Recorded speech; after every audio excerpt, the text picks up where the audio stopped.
Alhamdulilladzi bini'matihi tatimmus shalihat wa bidzikrihi tatma'innul qulub wa bifadlihi tughfaruz dzunub. Asyhadu an la ilaha illallah wa asyhadu anna Muhammadan abduhu wa rasuluh.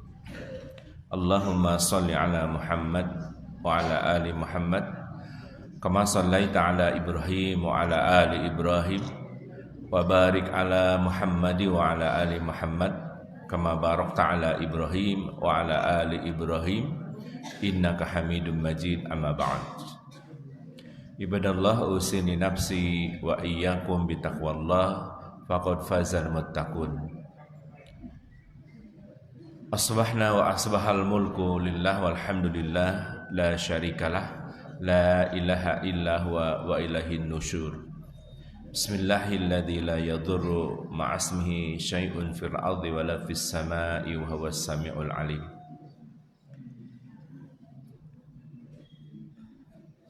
Segenap pimpinan cabang Muhammadiyah Garut Kota yang saya hormati, para pimpinan ortom tingkat cabang, jamaah kuliah subuh yang saya hormati, yang saya banggakan, dan semoga Allah muliakan fid dunya wal akhirah. Pagi hari ini kita memulai saum di hari yang ke-11. 10 hari sudah kita jalani. Mudah-mudahan puasa yang sudah kita laksanakan diterima oleh Allah Subhanahu wa ta'ala. Dan kita bermohon kepada Allah agar saum-saum yang tersisa kita diberikan kekuatan, diberikan kesehatan, dan diberikan semangat untuk tetap istiqomah dalam melaksanakan ibadah kepada Allah Subhanahu wa ta'ala.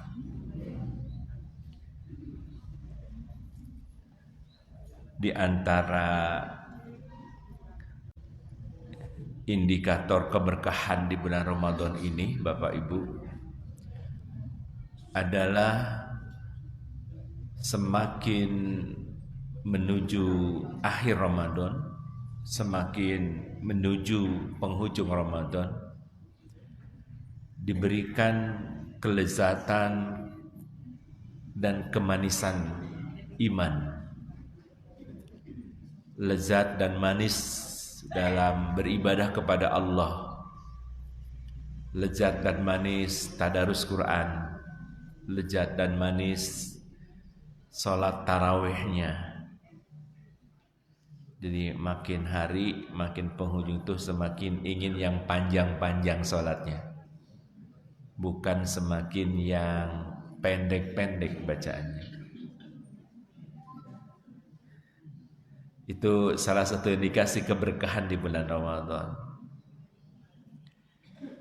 Menjelang penghujung itu semakin dekat dengan Allah, yang dipikir itu ukhrawi, bukan duniawi. Itu salah satu orang yang diberikan keberkahan di bulan Ramadan. Bukan menjelang penghujung Ramadan itu justru masalah duniawi lebih besar, sehingga bisa kita temukan di pusat-pusat perbelanjaan semakin ramai. Jadi yang mikir yang pertanda kurang keberkahan itu, Bu, hemat saya, menjelang akhir Ramadan yang dipikir tos gaduh acuk lebaran teu acan. Yang dipikir mau bikin kue anu. Itu bukan difokuskan bagaimana di akhir Ramadan, gimana saya bisa itikaf gak ya 10 hari siang dan malam.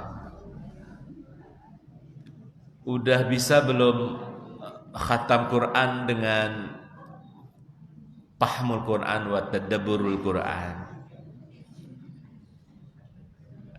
Karena itu Bapak Ibu melalui pengajian pagi hari ini mudah-mudahan bisa merawat, memelihara dan meningkatkan kondisi keimanan yang sudah baik ini.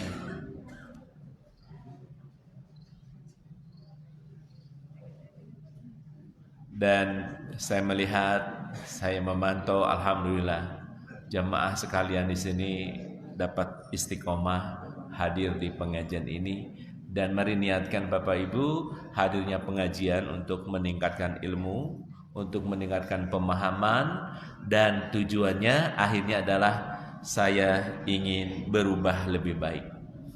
Kalau mengaji, hadir di pengajian tidak ada tujuan itu, niat itu, maksud itu tentu sia-sia Bapak Ibu. Bapak Ibu, materi yang disodorkan kepada saya tidak berbeda dengan tahun yang lalu, ya. Tadinya saya sudah menelpon ke Pak Sekretaris PCM Pak Haji Dede, juga ingin merubah materi dengan tentang konsep wasiat dalam fikih positif Islam di Indonesia. Tapi memang saya belum menyiapkan materi. Yang sudah ada ini tentang pernikahan tidak tercatat. Baik Bapak Ibu, tadi saya disebutkan dinas saya sebagai ketua pengadilan agama, meskipun kesannya pengadilan agama itu adalah lembaga yang mencetak para janda, dan tapi disebutnya janda terus ya. Kenapa janda lebih seksi? Padahal kalau ada janda pasti ada duda, gitu. Ya, memang Bapak Ibu, banyak janda apa banyak duda? Banyak janda apa banyak duda? Ya sama dong ya.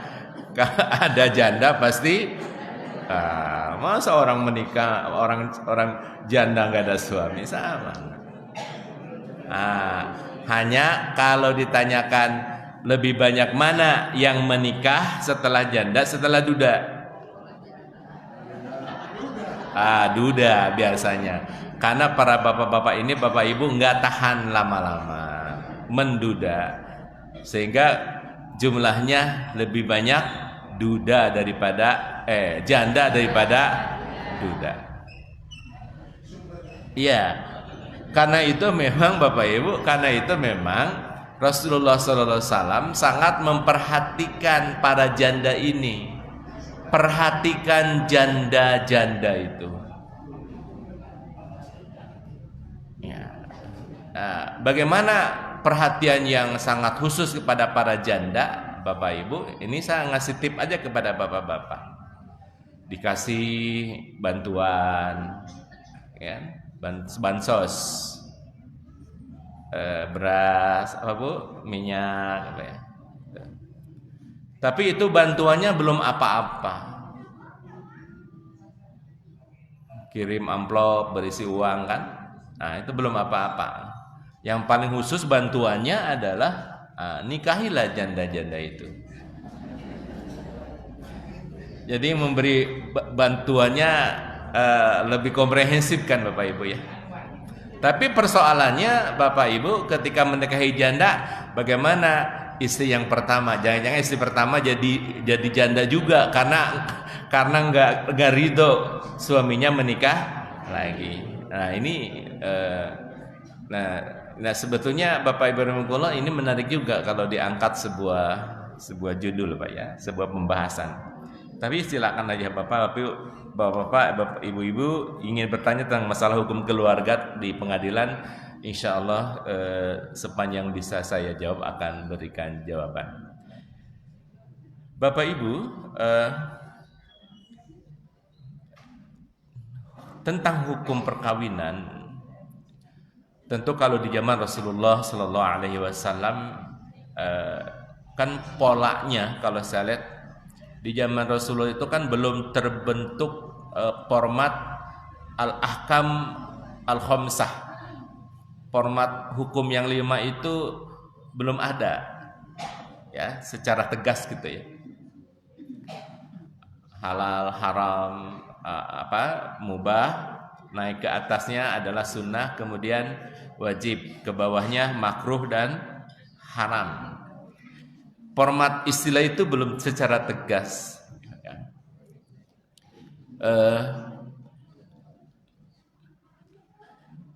Hanya saya melihat formatnya itu tadi, misalnya dalam surah Al-Hasyr ayat 7, A'udzubillahi minasyaitonirrajim, wa ma atakumur rasulu fakhudhuhu wa ma nahakum anhu fantahu.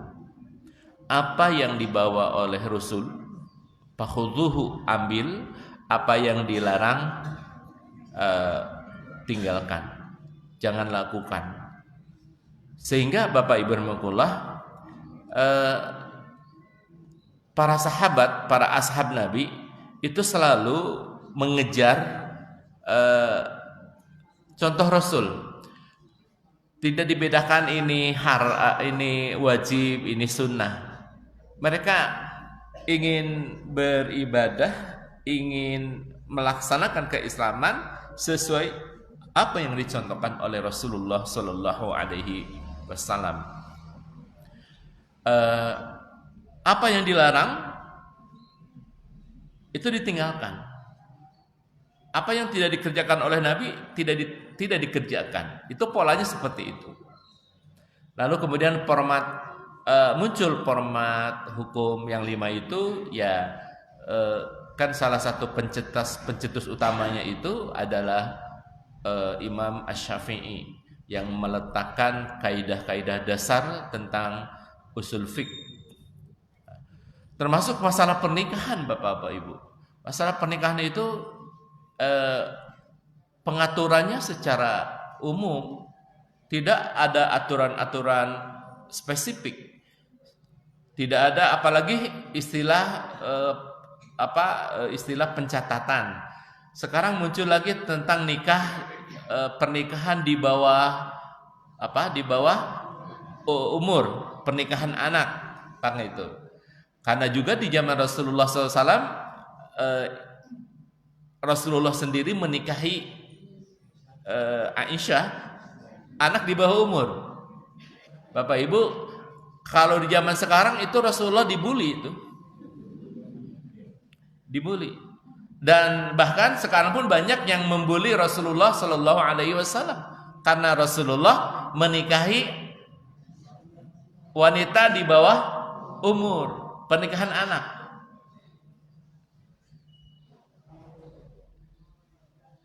Dan nanti di sini juga memang walaupun ini berulang materi, ada informasi tambahan Bapak Ibu ya. Ada informasi tambahan untuk tentu memberikan pengayaan kepada Bapak Ibu semuanya. Nah, Bapak Ibu rahimakumullah, nikah di bawah tangan yang judul pagi hari ini itu adalah istilah yang benar. Kemudian yang istilah yang lebih populer itu nikah di bawah tangan adalah nikah siri atau nikah agama. Ada juga nikah kiai.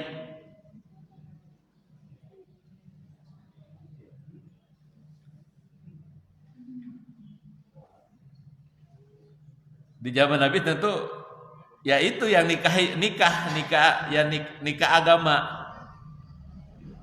Nah, sekarang dengan perkembangan perkembangan manusia, banyak negara yang luar biasa, sehingga Bapak Ibu rahimakumullah, Undang-Undang Nomor 1 Tahun 74 menyebut ada dua kriteria nikah yang diakui oleh negara. Pertama, di pasal 2 ayat 1 ayat 2 itu nikah harus didasarkan pada ketentuan agama. Kalau kita tentu sesuai dengan syariat Islam. Nah, yang kedua, nikah itu harus dilakukan di hadapan petugas pencatat nikah. Ustaz Asep, ini petugas apa pejabat, Pak? PPN itu petugas ya? Petugas pencatat nikah. Nah, Bapak Ibu rahimahullah, saya sebelum Ramadan mengikuti kegiatan forum grup discussion terkait dengan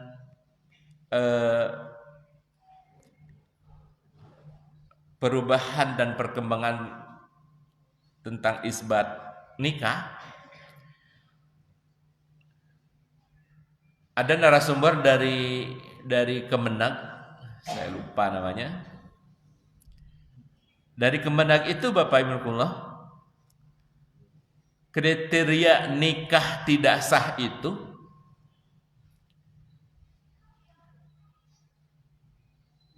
adalah pernikahan harus terpenuhi. Jadi nikah itu harus terpenuhi 2 syarat. Kalau salah satu syaratnya tidak terpenuhi, yaitu tidak dilakukan di depan petugas pencatat nikah dan tidak dicatatkan, maka pernikahan itu tidak sah.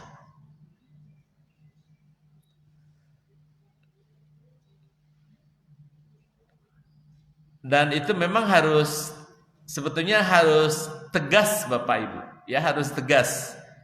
Kalau itu tegas, maka tidak ada lagi istilah nikah di bawah tangan, nikah siri.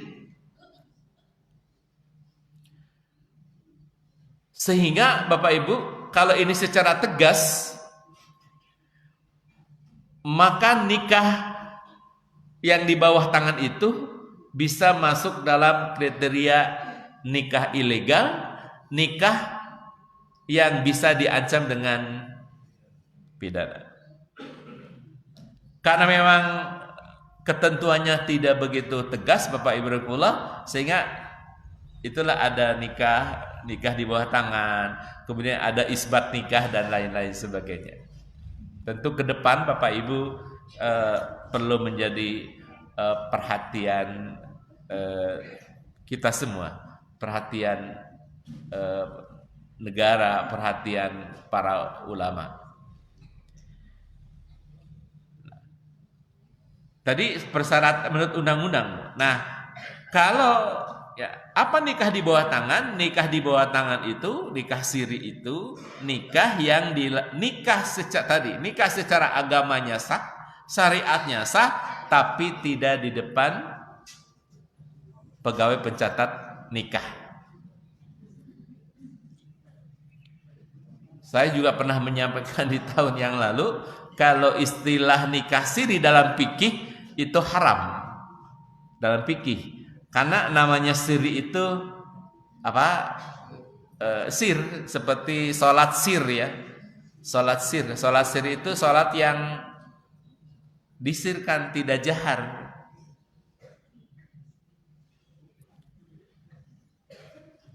Ada orang yang sholatnya sholat jahar, sholatnya itu kan maghrib, isya, subuh. Kalau di kita kan pada umumnya di Muhammadiyah itu bismillahnya tidak dibaca Bu ya. Jadi mulai alhamdulillah. Tapi kalau di Jogja kalau tidak salah bismillahnya dijaharkan.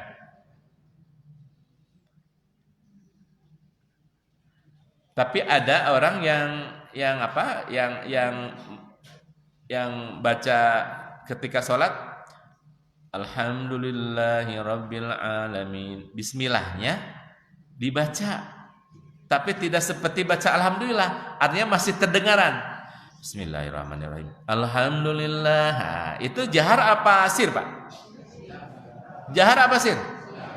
Jahar. Jadi selama terdengar itu namanya jahar. Jadi ulah susulum ulah malu-malu udah aja mau jahar apa mau sir. Ini setengah-setengah setengah-setengah.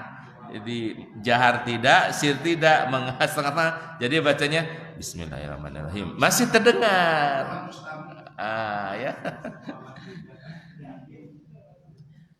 Ya, Bapak Ibu.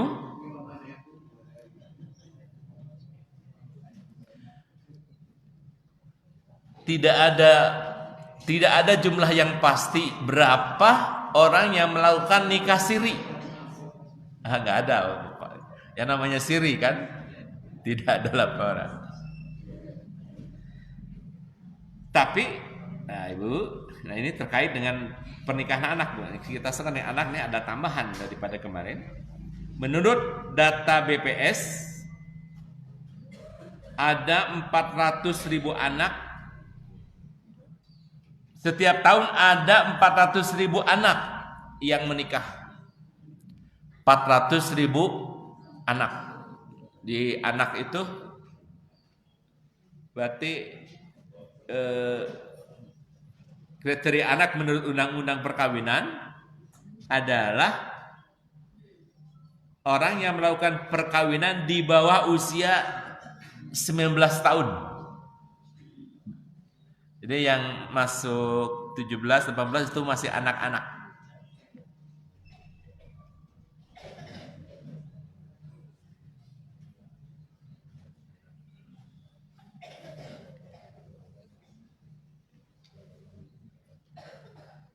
Nah, Bapak Ibu,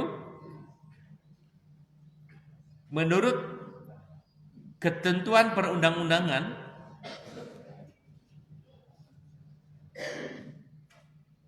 anak di bawah umur, di bawah 19 tahun, laki-laki atau perempuan, tidak boleh menikah. Itu syarat usia perkawinan. Makanya Ustadz Asep itu di KUA nggak mau menikahkan Bapak Ibu yang umurnya belum 19 tahun, kecuali ada penetapan dispensasi nikah dari pengadilan. Setelah ada penetapan dispensasi DK, dispensasi nikah, dispensasi kawin, maka KUA mau menikahkan.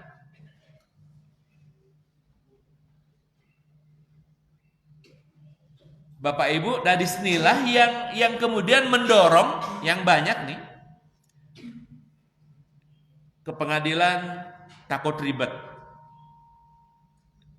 Kamu ya, sementara situasinya sudah mendesak, anak harus segera menikah, maka disitulah terjadi pernikahan sirri di bawah tangan. Apa ya? Nikah di bawah tangan.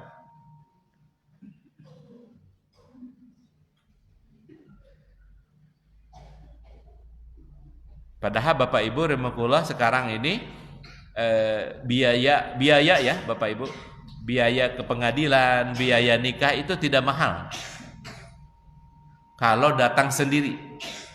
Hati-hati Bapak Ibu ya, ini pada Aisyah, pada Muhammadiyah, kalau ada urusan hukum ke pengadilan datang sendiri dan itu akan dilayani dengan baik insya Allah. Kalau ada kesan ke pengadilan itu berjuta-juta, berpuluhan juta dan lain sebagainya, itu karena menggunakan pihak ketiga, pihak orang lain. Tapi kalau sendiri Bapak Ibu, insya Allah tidak akan mahal.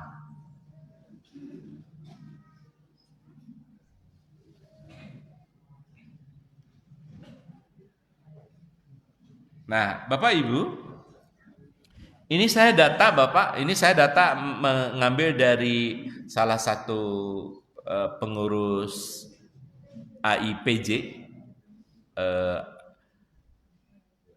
Australian Indonesia Partnership for Justice, itu kerjasama Indonesia Australia terkait masalah hukum keluarga ini.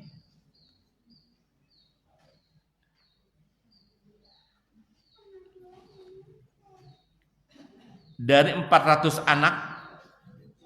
Ini nih, dari 400 anak yang setiap tahunnya yang menikah tadi, 65 kasusnya dibawa ke pengadilan, hanya 65.000. Berapa persen tuh ya?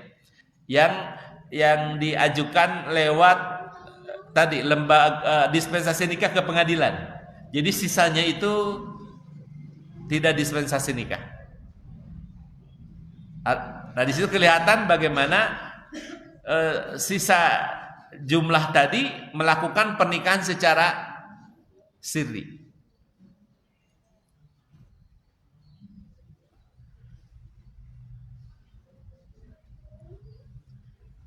Nah, Bapak Ibu, ini bisa kita lihat di jumlah penduduk Indonesia tahun 1999 itu 280 juta lebih. Di tahun 2019 273 juta. Sekarang 2023. Berarti sudah mungkin sudah 300 juta ya. Banyak. Jumlah pernikahan di tahun 1999 1.900.000 lebih, tapi di tahun 2021 menurun.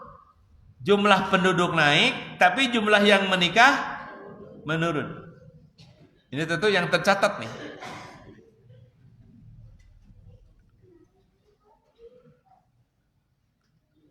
Jangan-jangan banyaknya nikah siri. Ini nikah siri. Bisa jadi bapak nikah siri.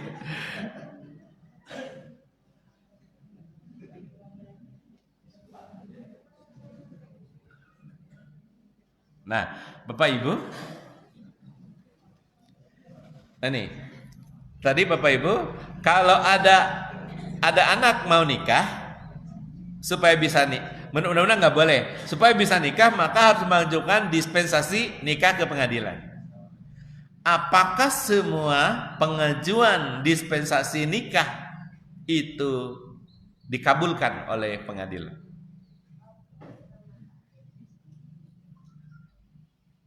Kebanyakannya dikabulkan Bapak Ibu. Nanti datanya ada juga Bapak Ibu. Nah, ini ada 90% yang dikabul, 5% itu ditolak. Dengan ditolaknya berarti anak itu tidak bisa nikah secara resmi. Nah, apakah yang ditolak oleh pengadilan itu mereka nikah siri atau tidak? Atau menunda pernikahannya sampai usia perkawinan cukup? Nah, ini datanya yang apa? Yang tentu belum pasti Bapak Ibu. Nah, ini Bapak Ibu, ini bisa kelihatan bagaimana data 5 tahun terakhir tentang dispensasi kawin. Bapak Ibu, ini sedikit saja ingin menjelaskan bagaimana pengajuan dispensasi kawin untuk pengetahuan saja.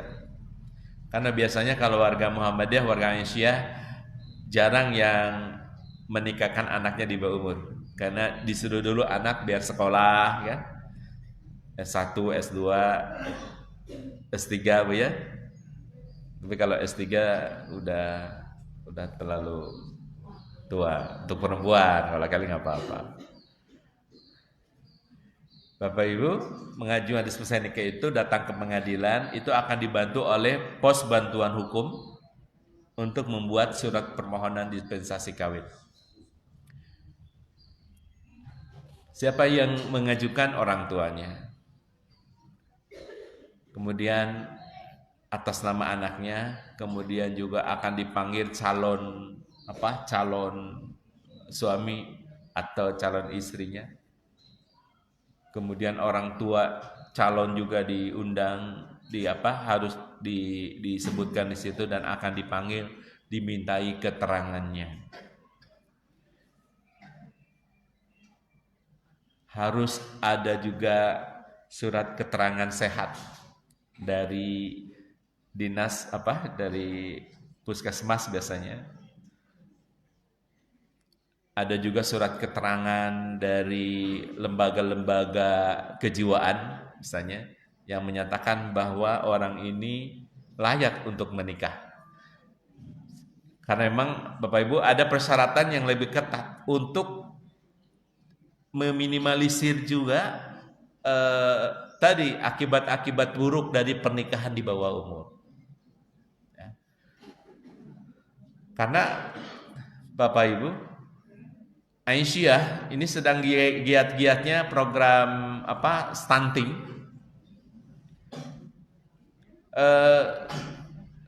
Nah, salah satu stunting itu penyebabnya adalah pernikahan di bawah umur. Makanya program bagaimana juga Aisyah melakukan giat-giat bagaimana anak-anak tidak melakukan pernikahan di bawah umur.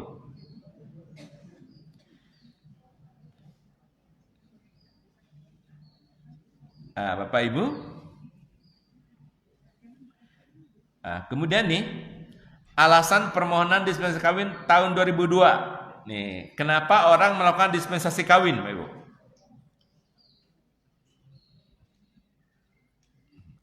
Karena cinta itu 67%. Jadi anak itu Bapak Ibu mau nikah bisa di bawah lagi? Bawah lagi ya? Ya. Terus di halaman 8. Nah itu Pak. Jadi ada anak yang nikah tadi melakukan dispen itu karena cinta. Jadi cinta. Jadi anak 15 tahun cinta dengan pasangannya. Ini 67%.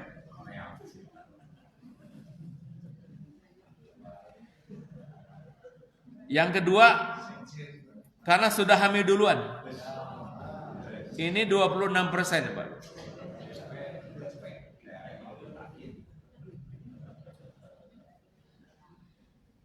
Dan memang Bapak Ibu ini banyak juga Pak ya. Memang tuh Pak. Ini Bapak kenapa mau menikahkan anaknya? Aduh Pak Hakim, anak saya sudah hamil.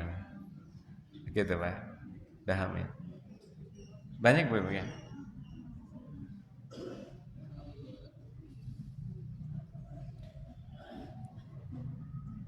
Kalau saya Bapak Ibu melihat kecenderungan pernikahan di bawah umur itu, sekarang saya dinas di Pengadilan Agama Jakarta, itu kan kota metropolitan Bapak. Itu angka dispensasi nikahnya kecil Pak Dokter. Tapi kalau di Tasik, di Garut itu termasuk tinggi. Apalagi Bapak Ibu, usia perkawinan itu ada juga orang yang pegiat pejuang klaimnya pejuang hak-hak perempuan itu ingin usia perkawinan itu dinaikkan lagi, bukan 19 tahun tapi 21 tahun. Wah, semakin banyak dong pernikahan di bawah umur kalau begitu. Ya ini sudah ada perubahan usia itu Undang-Undang Nomor 16 ya tahun 2019 yang tadinya 16 tahun naik menjadi 19 tahun dinaikkan usia itu bertambah. Apalagi kalau dinaikkan menjadi 19, karena Bapak Ibu di daerah-daerah yang secara ekonominya lemah, tentu mereka nggak bisa menyekolahkan anaknya tinggi-tinggi. Kalau mereka nggak sekolah, coba Bapak Ibu, apakah semua juga diterima kerja? Apa aktivitas mereka? Nganggur. Nah, Kan orang pengangguran itu daripada orang yang punya aktivitas, biasanya Bapak Ibu kan pelaku-pelaku kriminalitas itu biasanya itu dilakukan oleh para pengangguran. Karena nggak ada kegiatan yang bermanfaat lagi. Nah sehingga maka masuk akal kalau kemudian jumlah pernikahan anak di kampung-kampung itu di daerah-daerah lebih banyak daripada di kota-kota. Karena faktor ekonomi ini hanya 5%. Maksudnya bagaimana? Ini anak nih nikah supaya nikah kan pengangguran, keluarganya miskin, udahlah ada calonnya yang cukup, yang bisa membiayai, dinikahkan. Ini karena faktor ekonomi seperti ini Pak Ibu. Ya. Atau gara-gara hutang misalnya pernikahan Datuk Maringgi dengan siapa? Siti Nurbaya, itu karena hutang Bapak ya. Makanya ibu-ibu ya jangan berhutang lah Ibu ya. Apalagi hutangnya hutang riba. Nah, ya, itu ada apa namanya Bang Emok. Ada nggak di sini Bang Emok Bu? Oh sorry Bu ada. Tapi jamaah di sini nggak ada kan ya? Nggak ada Bu ya? Insya Allah. Haram Bu hukumnya. Itu riba. Riba. Kalau butuh-butuh uang dikit-dikit datang aja ke PCM.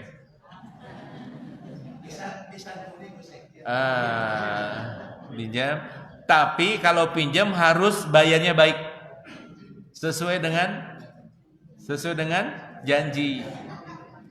Hari ke Bang Emok mau bayar gitu, takut gitu. Tapi kalau pinjam ke PCM atau ke masjid nggak mau bayar, itu ya. Dan ini luar biasa Bapak Ibu, ini masalah ribawi itu di kampung-kampung. Hati-hati Bapak Ibu ya, itu haram. 1 dirham yang dimakan oleh seseorang secara riba, maka dosanya sama dengan berzina dengan perempuan 36 orang. Sitin wasitina. Ya. Di hadis lain, orang yang memakan riba itu sama dengan berzina dengan dosanya ya, berzina dengan ibu kandungnya sendiri.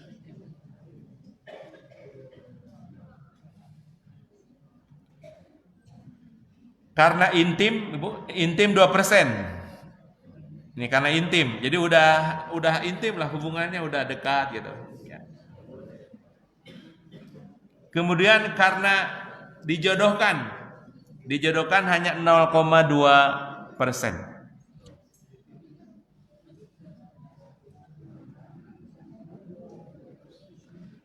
Nah Ibu, kita lewat ya. Bagaimana upaya meminimalisir nikah siri?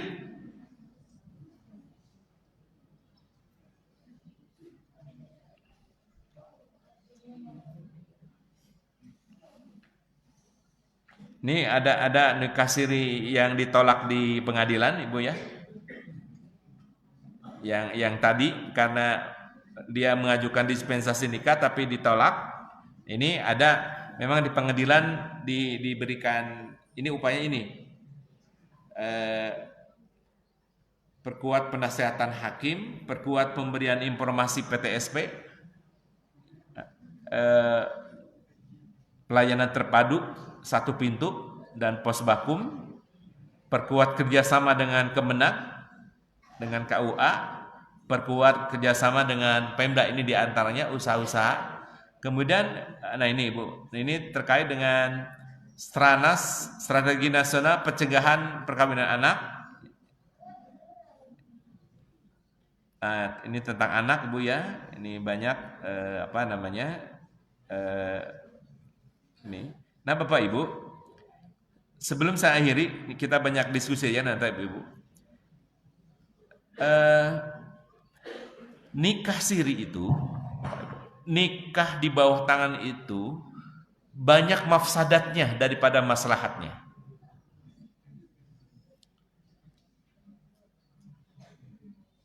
Dan yang paling banyak merasakan mafsadat itu adalah pihak perempuan.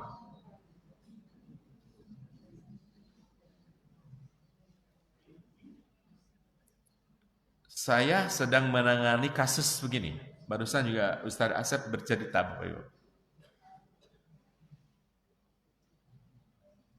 Si A, seorang suami,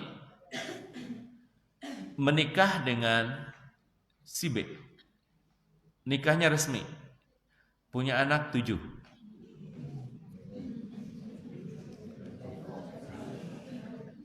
Anak 7.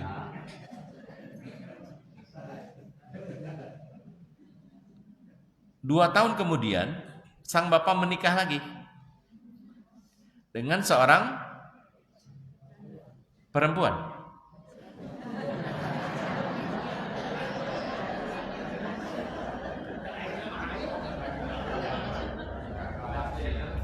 Tidak janda, Bu ya, tidak janda.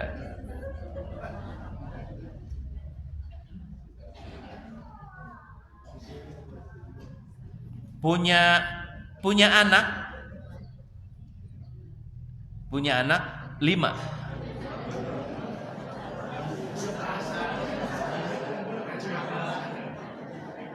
Punya 5.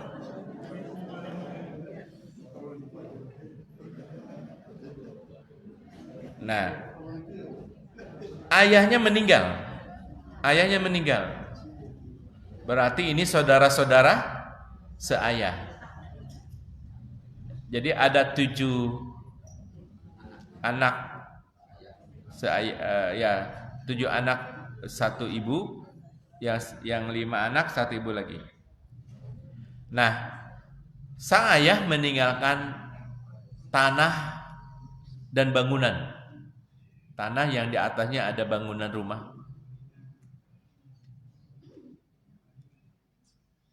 Rumah ini dikuasai oleh anak-anak dari istri pertama yang nikah secara sah, resmi. Meskipun tanah itu tidak terlalu besar, tapi kalau di Jakarta kan per meter sudah puluhan juta.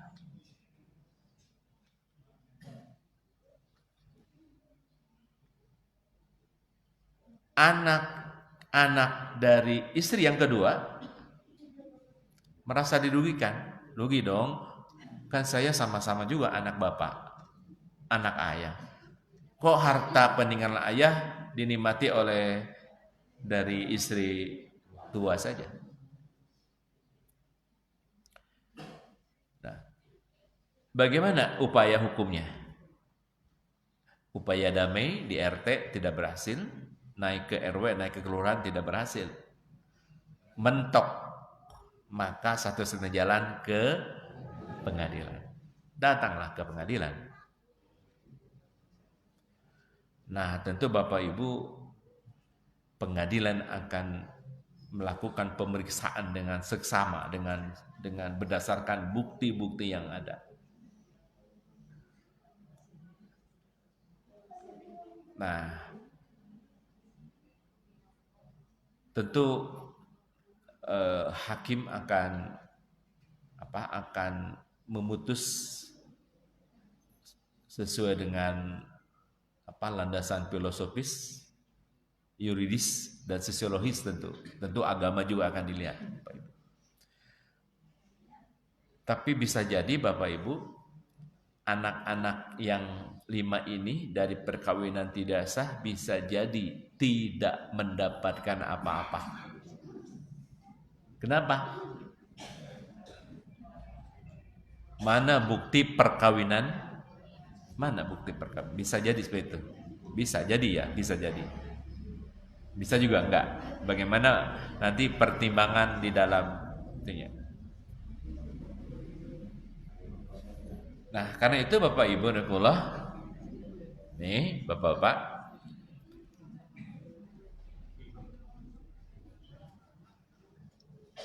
menikahlah secara resmi, jangan di bawah tangan, Pak.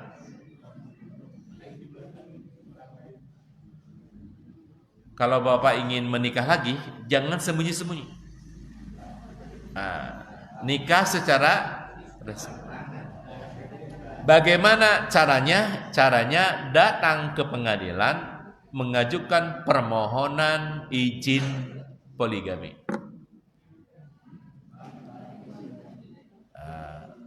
Bu ya, ini Bapak ajukan izin poligami. Apa persyaratan izin poligami? Bikin permohonan. Yang kedua, bikin surat keterangan penghasilan. Yang kedua, pernyataan untuk berbuat adil. Ketiga, pernyataan izin dari istri pertama. Nah itu. Ya itu.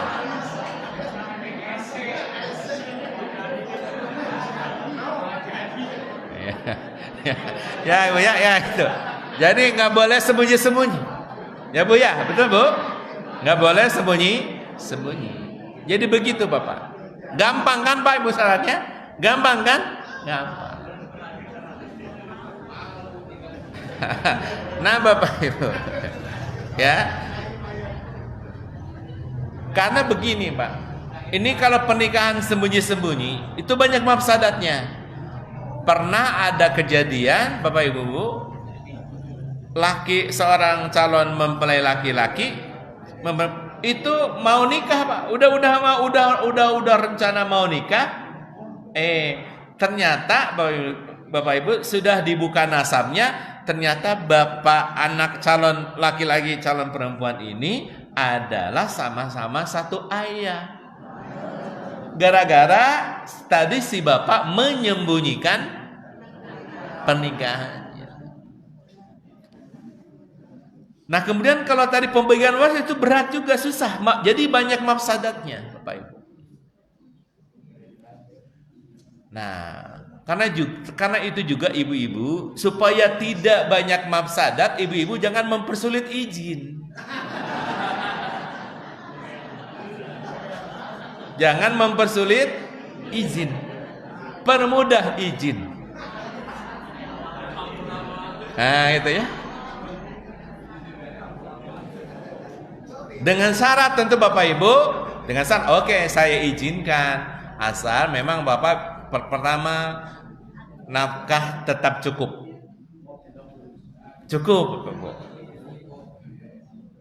Karena jangan begini Bu, ada istri itu Bu, istri itu mengendalikan semua kewenangan suami. Ini istri yang tidak solehah itu. Jadi kalau ada sebuah keluarga, kendali ada seorang istri, itu bahaya. Suami yang bekerja, penghasilan langsung berpindah ke rekening istri. Suami nggak punya pegangan apa-apa. Mau rokok aja harus minta mah buat rokok, padahal uangnya yang menghasilkan adalah suaminya ingin berbakti kepada ibunya, ingin membantu kepada ibunya, kepada adik-adiknya, membantu nih, uangnya sudah ada dalam genggaman istri, mah minta dong. Terkadang ini Bapak, banyak suami yang menjadi terhalang berbakti pada orang tuanya gara-gara istri. Nah, ini istri durhaka ini. Awas hati Bapak Ibu. Saya tadi malam memberikan ceramah, judulnya dosa-dosa besar dalam rumah tangga. Salah satunya adalah dosa besar itu seorang istri yang menghalangi suaminya berbakti kepada kedua orang tuanya dan kepada saudara-saudaranya. Awas Ibu. Sebaliknya suami juga sama, dosa besar, menghalangi istri untuk berbakti kepada ya. Permudah Ibu, asal suaminya tadi nafkahnya cukup. Penghasilannya besar. Ini penghasilannya besar cukup. kan? Kemudian bisa adil, bisa sikap adil. Tapi Bapak Ibu, di undang-undang, baik Undang-Undang nomor 1 tahun 74 ataupun Impres nomor 1 tahun 91 tentang hukum Islam, ada alasan-alasan suami diizinkan berpoligami. Ada alasan hukumnya.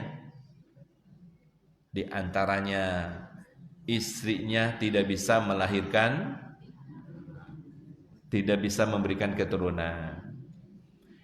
Istrinya sakit-sakitan, tidak bisa memberikan pelayanan. Kan gitu, Bu.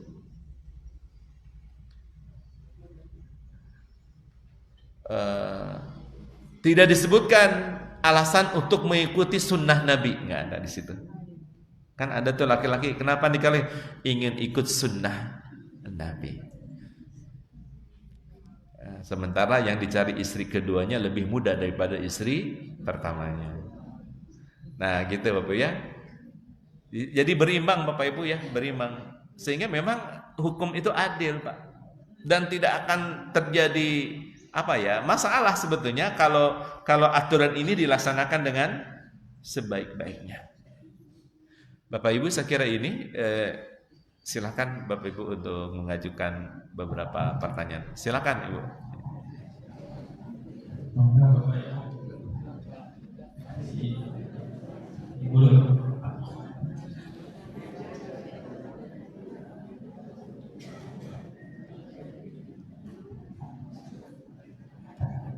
Ya.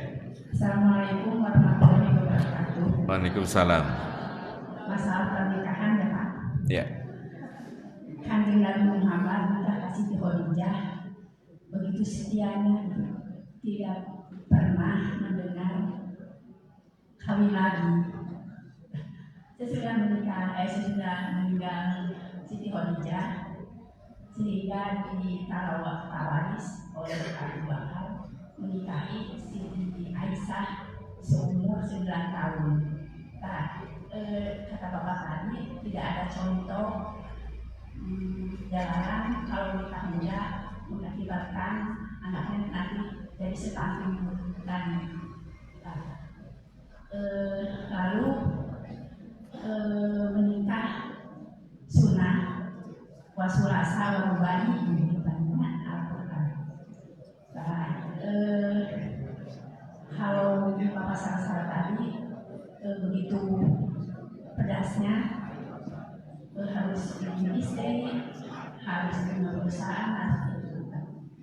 Kalau izin istri mungkin ini kena sama belum. Yang saya tanyakan, bagaimana istri kalau dinikahkan suaminya belum tentu ikhlas, belum tentu menerima. Nah, bagaimana rumah tangganya, apakah itu mabadah warahmah? Mohon penjelasannya. Assalamualaikum warahmatullahi wabarakatuh.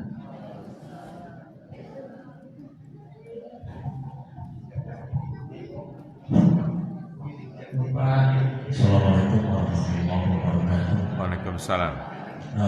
Terima kasih Pak Ketua telah memaparkan terkait dengan pernikahan. Ada hal yang perlu ditanyakan terkait dengan perceraian. Hari ini bentuk perceraian itu yang mendominasi itu adalah bukan cerai, bukan talak. Nah, persoalannya sering terjadi ketika proses penggugatan itu alamat suaminya diintimkan, artinya dialamat palsukan dengan harapan suaminya tidak datang ke pengadilan. Nah, di kemudian hari tiba-tiba itu suaminya itu hanya menerima akad cerai saja, yang sesungguhnya dia tidak pernah memproses dari tahu-tahu sudah ada akad cerai. Nah, kira-kira dari sisi baik itu agama, yang tentunya kalau di sisi formalitas aturan perundang-undangan itu sah karena sudah diterbitkan akta cerai. Ini bagaimana Pak Ketua? Terima kasih. Assalamualaikum warahmatullahi wabarakatuh. Waalaikumsalam. Ada lagi? Silakan. Silakan. Assalamualaikum warahmatullahi wabarakatuh. Waalaikumsalam. Kita meminta pendapat Bapak tentang bagaimana sikap mubalik Muhammadiyah. Jadi karena saya pernah mengalami sebuah dua kali nama saya. Pertama tahun 2009 ketika menjadi pengawas untuk SMP, ujian SMP di daerah gitu di Garut. Hari Minggu dipakai untuk survei lokasi, tetapi tiba-tiba diminta untuk pihak sekolah untuk mendatangi sebuah keluarga yang anaknya itu harusnya besoknya ujian, tapi mau nikah dulu kan. Jadi nah itu secara mendadak saya jadikan saksi. Cuman pada saat itu saya meminta membuat surat tambahan tanda tangan materai untuk besoknya ujian. Jadi itu yang pertama. Dan bagaimana sih sebetulnya nanti kedepannya pengurusan untuk anak tersebut gitu. Meskipun itu kasus lama, tapi kalau misalkan dihadapkan kepada kasus baru dan kita ada di sana, kita bantu sarannya seperti apa. Kedua, ini baru-baru ini beberapa bulan kebelakang sebelum Ramadan. Jadi ceritanya nih, saya diminta untuk nyerengkeun, kemudian datang ke sana, tapi pas begitu mau nyerengkeun beres, acara nyerengkeun beres, acara akan tidak ada petugas KUA dan didikatkannya itu oleh ustadz di sana. Cuma pas pada saat itu tidak ada catatan apapun yang dilakukan oleh ustadz tersebut. Nah akhirnya inisiatif saya meminta untuk membuat surat berita acara.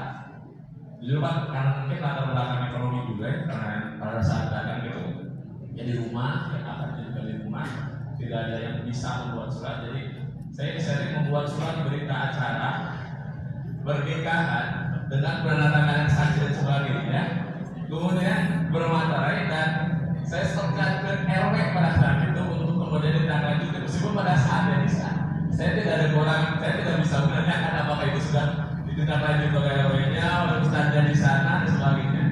Tapi agar tadi mungkin karena menurut saya tadi untuk tadi kalau sadarnya kemudian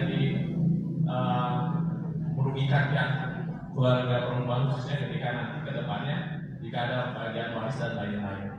Jadi saya rencana dari RT tapi disuruh jadi saksi. Pada saat itu saya tidak mungkin untuk pergi begitu saja, tapi inisiatif membuat catatan itu agar kemudian diperhatikan oleh kedua belah keluarga. Dan kalau selanjutnya mungkin ada kasus seperti itu lagi, bagaimana sikap kita justru sebagai pembalik Muhammadiyah. Assalamualaikum warahmatullahi wabarakatuh. Salam telah. Ya, lanjut. Iya. Assalamualaikum warahmatullahi wabarakatuh. Waalaikumsalam. Terkait nikah siri, ini ada mungkin banyak kasus di kita. Ada suami istri yang menikah secara siri karena dia tidak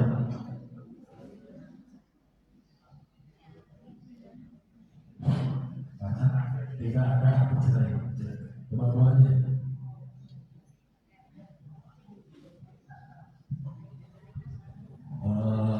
Karena keduanya tidak mempunyai akad cerai, bukan berarti dia melakukan monogami. Nah, di kemudian hari kan dia dinikahkan secara legal dan mempunyai surat. Ada nggak perkara di pengadilan yang efektif secara waktu dan efisien secara biaya bisa mendapatkan sekaligus nikah surat nikah dan akad cerai? Mungkin itu aja. Terima kasih.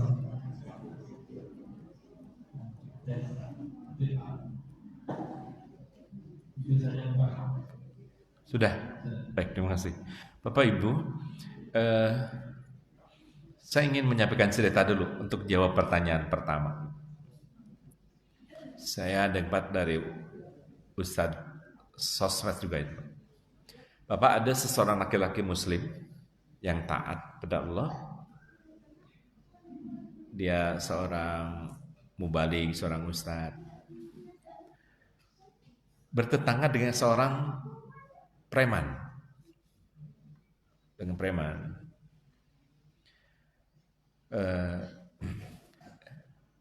Diundang sang tetangga ini ke rumah preman.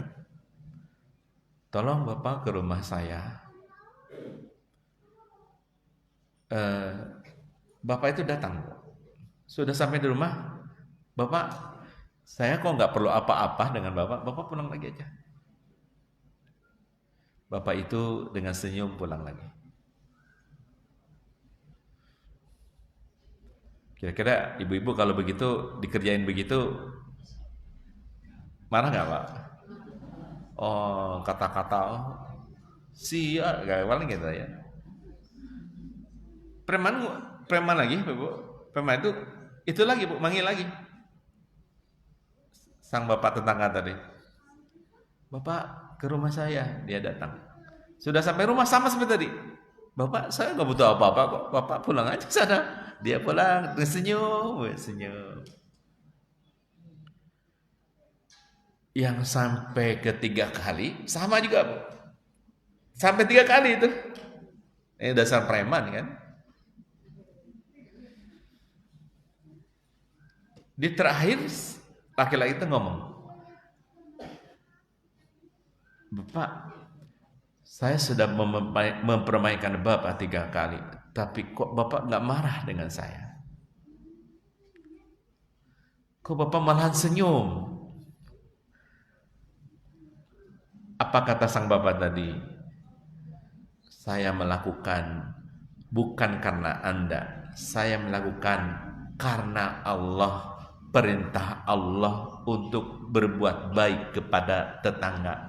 Mangkana yu'minu billahi wal yawmil akhir falyukrim jarah. Karena perintah Allah untuk memuliakan tetangga, saya dipanggil oleh tetangga saya datang. Disuruh pulang, ya pulang. Bukan karena Anda, tapi karena Allah. Seorang perempuan kalau diduakan dan laki-laki itu menikahnya karena Allah, seperti sang bapak tadi, tidak akan merasa, tidak akan kecewa, tidak akan merasa, tidak ikhlas. Kenapa? Karena apa yang dilakukan oleh suami itu adalah karena Allah. Saya kira semuanya, Ibu, kan Bapak Ibu Nakullah di surah An-Nisa ayat 65 Pak ya. Fala wa rabbika la yu'minuna hatta yuhaqqimuka fima syajara bainahum wa la yajidu fi anfusihim harajan mimma qadaita wa yusallimu taslima. Belum beriman sehingga mereka mau menetapkan, mengamalkan hukum yang Allah turunkan terhadap peristiwa yang ada, dan tidak ada rasa sulit, rasa berat di dalam hati, dalam jiwanya, dan mereka menerima dengan penuh ikhlas. Jadi Bapak Ibu, seorang mukmin itu menerima dengan ikhlas, dengan tulus ikhlas terhadap pelaksanaan syariat. Nikah itu syariat apa bukan? Syariat. Karena terkadang saya pernah bercanda begini, ibu-ibu bawanya mendingan selingkuh, mendingan nikah lagi. Dia jawab mendingan selingkuh katanya. Aduh, nauzubillah. Tapi tentunya Bapak Ibu itu menjadi tapi tentu dalam bingkai syariat. Jadi semuanya indah. Karena Bapak Ibu, semua syariat yang Allah turunkan itu membawa maslahat. Nggak mungkin Allah mensyariatkan poligami membawa madarat. Jika poligami itu madarat, dipastikan pelaksanaan poligaminya tidak sesuai dengan syariat. Sesungguhnya bukan masalah ridho tidak ridho, ikhlas tidak ikhlas ibu-ibu poligami itu. Ini sesuai nggak dengan tujuan syariat? Dan jika seorang istri menolak poligami sementara suaminya ingin melaksanakan syariat, berdosa ini istri di hadapan Allah Subhanahu wa taala. Berdosa ibu-ibu. Dan sama saja seorang suami yang ingin menikah tapi nikahnya tujuan nafsu, bukan syariat, berdosa juga di sisi Allah. Satu-satu tuh Bu. Jadi imbang, Islam itu jadi indah sesungguhnya ya Bu, indah dalam mikir syariat. Loh Nabi aja poligami maslahat, para sahabat poligami juga maslahat. Ini sekarang ini jadi namanya poligami itu jadi, mohon maaf ini jangan dibahasa Sundakan, jadi momok gitu Bu. Menakutkan, mengerikan. Padahal luar biasa. Syariat yang indah ini. Coba ibu-ibu coba angka perselingkuhan ibu berapa coba? Banyak banget yang selingkuh.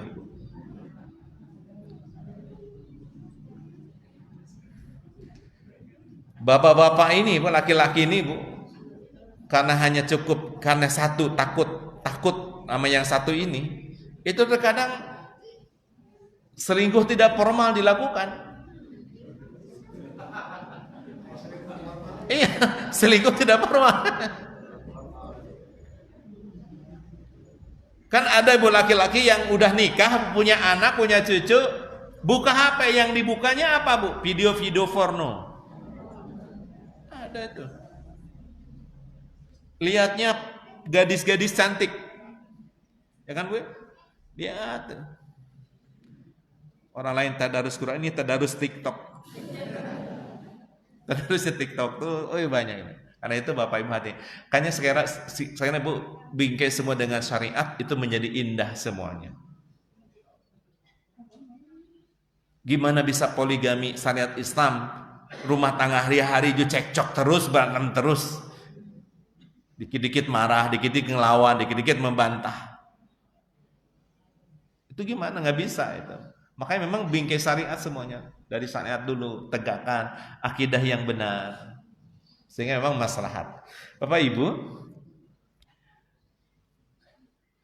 pertanyaan kedua, ngatos Bu ya?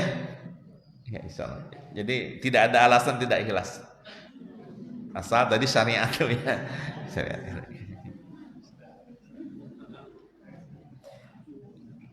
Jangan memperturutkan hawa nafsu Bu, ego. Memang perempuan itu suka pakai perasaan. Perasaan itu bagian dari hawa nafsu Bu. Bagian ya. Hati-hati. Dan Al-Quran menyebut ara'aita manittakhadha ilahahu hawa. Perhatikanlah orang yang menjadikan hawa nafsunya sebagai Tuhan. Nah itu, banyak perempuan yang menjadikan hawa nafsu perasaan sebagai Tuhan, sehingga syariat Islam tidak ditegakkan. Hati-hati Bapak Ibu. Bapak juga sama gitu ya, sama semuanya. Bapak Ibu di pengadilan Pak, kalau ada perkara, itu ada penggugat, ada tergugat. Pengadilan wajib memanggil melalui jurusita. Ada namanya relas panggilan. Panggil, jurusita itu kan disumpah. Nah Bapak Ibu, begini. Jurusita itu memanggil ke alamat si P dan T. Siapa yang memberikan alamat P dan T? Tentu si penggugat. Jurusita tidak tahu kan? Pengadilan mengetahui informasi alamat adalah dari pihak. manggil Pak. Misalnya nih ada perkara di Riau di sini. Jalan apa nih Pak? Bu? Jalan Gunung Payung. RT sekian dipanggil Pak. Nah, kalau tidak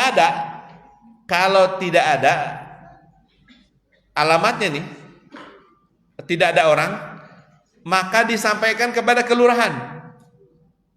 Kelurahan wajib menyampaikannya nanti, karena sebagai warganya. Kan itu Pak.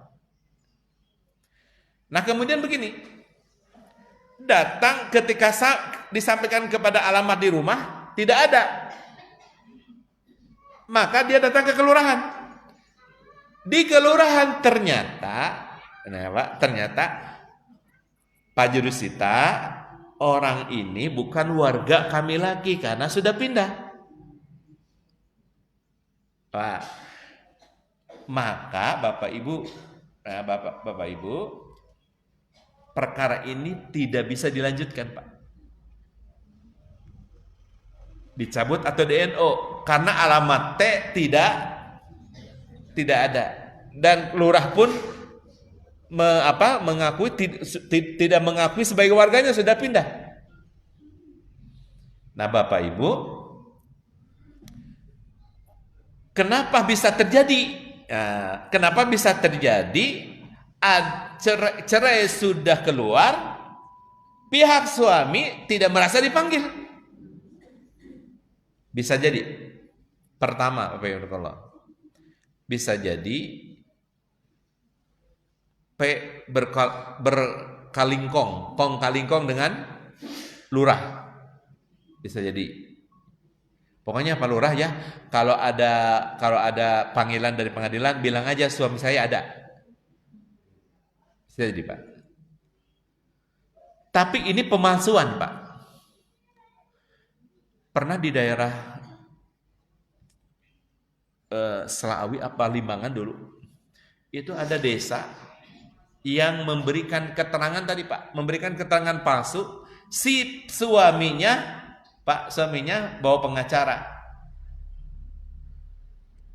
diperkarakan itu lurahnya dengan tuntutan dengan deliknya pemalsuan, pemberian keterangan palsu. Ini bisa jadi Bapak Ibu. Jadi kalau secara hukum acara itu sudah patut kalau pengadilan. Nah, berarti ini pihak istrinya sendiri yang tidak jujur, Pak. Yang tidak jujur. Dan itu istri ini bisa juga ya secara agama jelas berdosa di sisi Allah Subhanahu wa taala, tapi secara hukum formalnya sudah patut dan sudah terpenuhi, maka kemudian pengadilan pasti mengabulkan. Nah, itu yang kedua, Bapak. Nah, ini Bapak Ibu, hati-hati Bapak. Mubalik Muhammadiyah harus tahu hukum dan harus taat hukum. Karena nikah siri itu, pelaku nikah siri Pak, itu juga ada ancaman pidananya.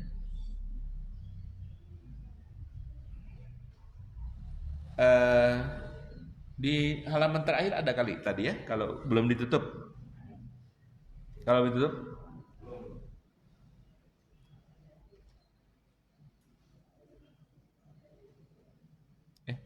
ada nggak ya?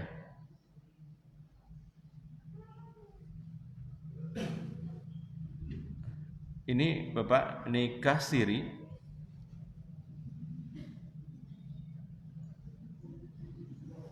nggak ada ya. Nah, barang siapa yang melakukan akad nikah dengan seorang perempuan tidak di bawah pengawasan pegawai yang dimaksudkan pada ayat 2 pasal 1 atau wakilnya, dihukum denda sebanyak-banyaknya 50 rupiah.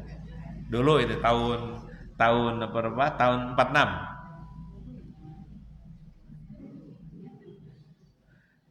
Barang siapa yang menjalankan pekerjaan tersebut pada ayat 2 pasal 1 dengan tidak ada haknya, artinya di bawah nikah siri, dihukum kurungan selama 3 bulan atau denda sebanyak-banyaknya 100.000 rupiah. 100 rupiah. Jadi hukum 3 kali 3 bulan Bapak Ibu. Nanti biasanya kalau gitu bisa ini Pak, termasuk ini hati-hati. Kita ikut saksi di situ, bahkan kita ikut apa? Itu bisa dimasukkan dalam turut serta. Bapak Ibu ikut tahu Sambo? Tahu Sambo? Dihukum berapa Bu? Hukum mati ya, hukum mati. Selain Sambo di situ kan ada beberapa anak buah kan? Hukumnya berbeda-beda Bu. Tapi di situ ada juga namanya pelaku kejahatan yang kategorinya turut serta. Punten Ibu, ini Ibu ada teman sedang menganiaya seseorang. Menganiaya seseorang sampai orang itu menjadi korban, terbunuh atau misalnya luka. Ibu diam saja di situ. Ibu melakukan pencegahan, tapi ibu menyaksikan. Itu ibu bisa masuk dalam kategori turut serta. Hati-hati, kamu ya, karena tidak melakukan. Nah, siapa Chandra Putri itu? Juga kan, dia itu masuk dalam pertimbangannya itu dia yang punya akses untuk mengingatkan suaminya lalu tidak melakukan, itu bisa dimasukkan itu. Makanya itu Bapak hati-hati. Bapak Ibu, yang namanya resmi itu walaupun berita acara pernikahan tidak. Jadi yang namanya resmi itu harus di hadapan petugas pencatat, harus di hadapannya. Ini petugas bukan. Dan itu juga walaupun ini Ustaz Asep itu wilayah di mana Ustaz Cilau, nggak bisa juga menjadi menjadi petugas pencatatan nikah di wilayah Garut kota, nggak bisa ya Ustaz ya, nggak bisa kan? Ada wilayah juga, ada wilayatul hukmi. Aman tentang saya juga PPN, boleh saja saya kan PPN. Nikah, ada orang nikah di Cibatu, dia tidak di PPN Cibatu, itu juga menjadi tidak resmi.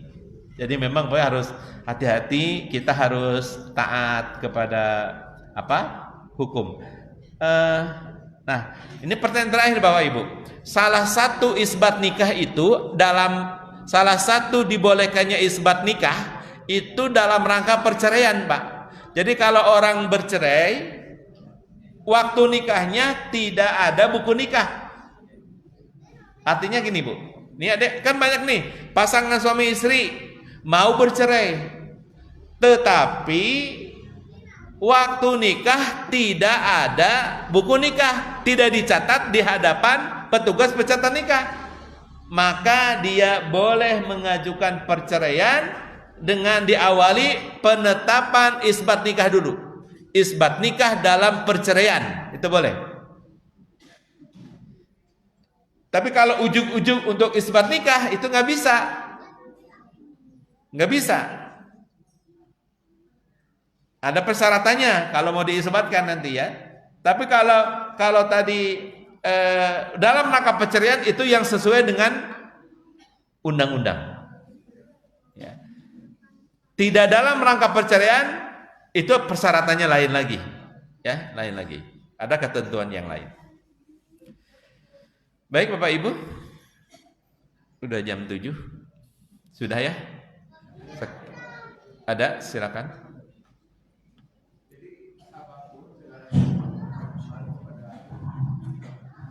Tidak kaidah Muhammadiyah, agama untuk menentukan salah satu amalan-amalan menjadikan efek di sholat pribadi dan nyambung. Terus kita mengatakan tadi ada istilah berpoligami. Kalau berangkat dari agama itu kan mula-mula terdorong dari keinginan, itu hawa nafsu. Sementara nafsu itu beberapa tingkatan, ada amal, ada nafsu lawamah. Tapi kalau nikah dengan dasarnya itu adalah nafsu mutmainnah, Allah kan memahami. Kira-kira masuk nggak ke sana? Itu bedanya. Terima kasih. Iya Bapak Ibu, tentang nikah nih. Dan semua nikah, tidak hanya nikah yang kedua, ketiga. Nikah yang pertama saja bagi seorang mukmin harus didasarkan kepada syariat, pada keimanan, Pak. Dalam bingkai syariat bahwa saya menikah ini karena perintah Allah, ingin mengikuti syariat Islam, mencontoh baginda Rasulullah Sallallahu Alaihi, itu semuanya, Pak. Dalam bingkai semua agar menjadi ibadah kepada Allah. Banyak orang menikah tidak di bingkai syariat, Pak. Dalam perjalanan rumah tangganya, kehidupan rumah tangganya penuh maksiat kepada Allah. Tadi kan, suami sering mengabaikan kewajibannya, istri suka melawan, suka membantah, suka menghina istri, suami gitu ya. Tidak dibaikan dengan itu, kan berarti rumah tangganya tidak didasarkan kepada konsep-konsep keimanan, konsep-konsep akidah yang benar. Apalagi kalau nikah yang kedua, ketiga. Tetapi Bapak Ibu, sebagaimana saya katakan tadi, kalau semua syariat Islam itu betul-betul dibingkai, ya, melaksanakan semua dibingkai dengan iman, dengan ikhlas karena Allah, maka semuanya akan mendatangkan kemaslahatan. Ya. Saya kira itu Bapak Ibu, terima kasih semuanya, mudah-mudahan bermanfaat apa yang dapat saya sampaikan. Mohon maaf bila ada salah dan hilaf. Yang benar datangnya dari Allah, yang salah dari kejahilan saya pribadi. Mudah-mudahan Bapak Ibu semuanya menjadi keluarga yang sakinah mawaddah warahmah. Mudah-mudahan Ramadan tahun ini mengantar kita menjadi lebih baik, imannya lebih baik, ibadahnya lebih baik, akhlaknya lebih baik, keturunan kita lebih baik, rumah tangga kita lebih baik. InsyaAllah Bapak Ibu, niatkan karena Allah. Akhirul kalam, nasrun minallah wa fathun qarib. Wassalamualaikum warahmatullahi wabarakatuh.